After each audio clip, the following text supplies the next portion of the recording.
I'm going to be showing you how I make this coconut candle. All you need is coconut, sugar, depends on the type of sugar we want, and a little bit of salt. You break the coconut, remove the skin, then wash it and grate. When you want to grate, depends on the size you want.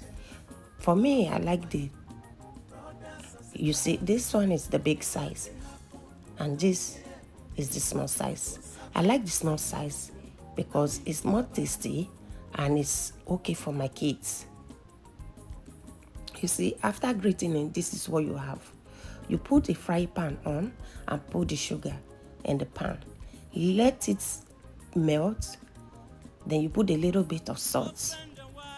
Stir it and put the coconut that you have grated in the pan.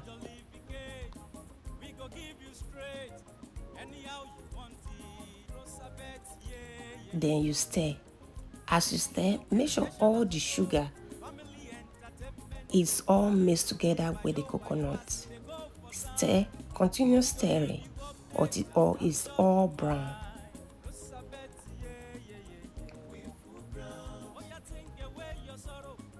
You can see the color is changing.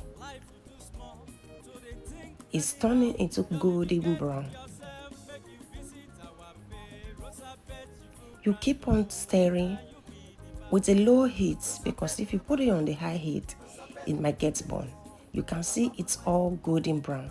You check if there's still water in it. If there's water, you know it's not okay. But depends on how you like it. Now that it's golden brown and it's dry, you put it in a flat plate. Then you roll into a dough.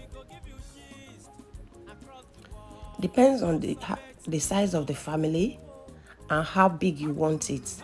For me, I like it a little bit not too big because of my kids. Already you can see the beautiful feet. My kids are already coming around because they know it's ready. And make sure it's not too hot before you start molding. Here, you see how beautiful it is. It's very beautiful and colorful.